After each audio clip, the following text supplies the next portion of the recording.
Alors tout d'abord, moi je pense qu'Autoplus c'est un magazine vraiment unique. Bon, ça peut paraître arrogant, mais on a 80% de part de marché de la presse automobile. Donc il n'y a pas de comparaison possible, j'ai envie de dire. Alors à mon avis, la principale différence d'Autoplus, qui est la différence d'Autoplus depuis le début, c'est un positionnement d'interaction avec les gens, donc de service individuel.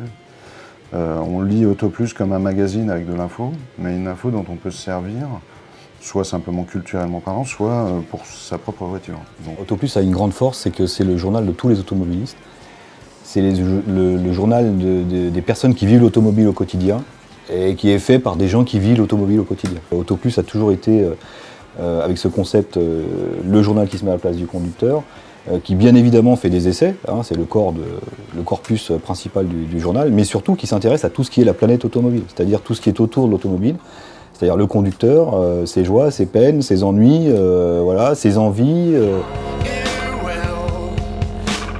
Impliqué dans un achat, impliqué dans l'auto, attentif, exigeant. De la même façon que le magazine a pris un positionnement généraliste, populaire et d'accessibilité, des imagines normaux dans la problématique d'acquisition et de gestion du coût de la mobilité, donc des gens simples qui ont besoin d'accéder à l'automobile et de la comprendre de manière pas compliquée, à qui on va faciliter les choses. Donc, je crois qu'en fait l'audience est plus jeune, plus CSP+, qu'il n'y paraît, parce que vu de notre univers parisien, un magazine qui s'adresse aux gens sur des voitures populaires pour les aider un peu à comprendre, à vendre leur occasion ou à améliorer, je sais pas quoi, la déco de leur bagnole, paraît toujours un peu province, un peu bas de gamme, etc. Mais ça c'est le côté parisien. En fait, quand on regarde, et là j'ai un peu révisé, le profil du magazine, il est comme beaucoup de magazines en fait, hein.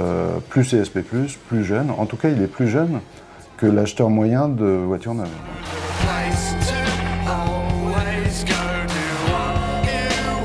Depuis qu'Autoplus a été créé, que le monde auto a découvert le magazine, il y a un parti pris consumériste orienté populaire qui est inscrit dedans, qui est gravé sur Autoplus, et Autoplus est venu occuper un territoire qui était vierge, laissé à l'abandon, qui était celui du consommateur lambda. Une nouvelle formule parce que en ces temps de crise, en ces temps difficiles pour tout le monde, on a estimé qu'on avait plein de choses en plus à apporter à nos lecteurs. La proximité avec nos lecteurs. Il y a la maquette. Plus interactive. Plus d'humain. Expertise. Plus d'émotion. La modernité. Encore plus abordable, plus complet. Mieux, mieux et mieux. L'enjeu du digital. Vous avez 2 heures là ? Il est évident que le digital est un passage incontournable. Qu'il est nécessaire absolument sur le digital, c'est un enrichissement, c'est un truc en plus. Donc c'est effectivement de la vidéo, des interviews, montrer des choses qu'on n'a pas le temps de montrer dans la presse. Et c'est évidemment incontournable, c'est évidemment l'avenir, en particulier avec les outils modernes de la mobilité, les smartphones, les tablettes, etc. La production dont on est très fiers, c'est le journal qui a été mis sur iPad. On est surtout très fiers d'en avoir fait une version qui n'est pas qu'un simple PDF, hein, qu'on aurait transquis sur iPad, mais c'est vraiment une version qui apporte beaucoup d'infos en plus. Une façon de lire le journal complètement différente. Hein. Le journal, lorsqu'il est maquetté pour l'iPad, est complètement déstructuré et remonté. Donc ça, on est très content d'avoir une personne qui à temps plein s'occupe de cette production.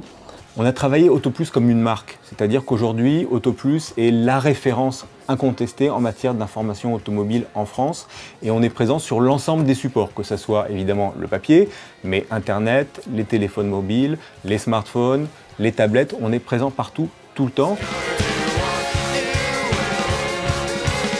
Aujourd'hui, un lecteur, il est d'autant plus réceptif à une publicité qu'elle se situe dans un contexte de confiance et d'objectivité.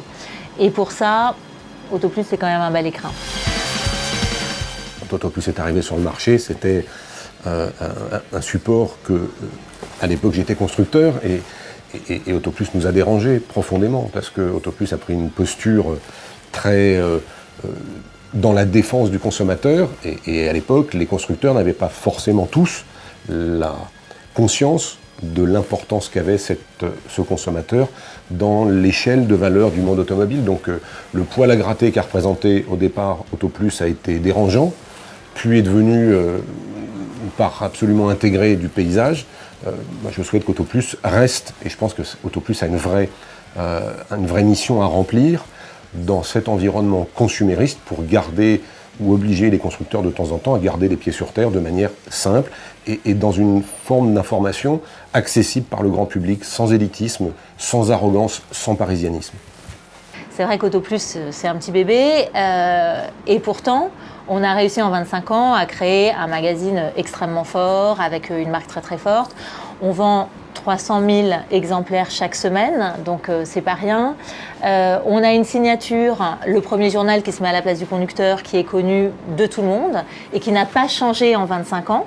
Ce qui est quand même assez rare pour le souligner. Alors on est un petit peu poil à gratter, on a un esprit malin, on aime relever les défis, on se dit qu'on aime toujours changer le monde en mieux évidemment. Et puis vraiment notre leitmotiv, c'est se mettre à côté de nos lecteurs. C'est quand même pas mal d'avoir un magazine qui se met vraiment à côté des gens.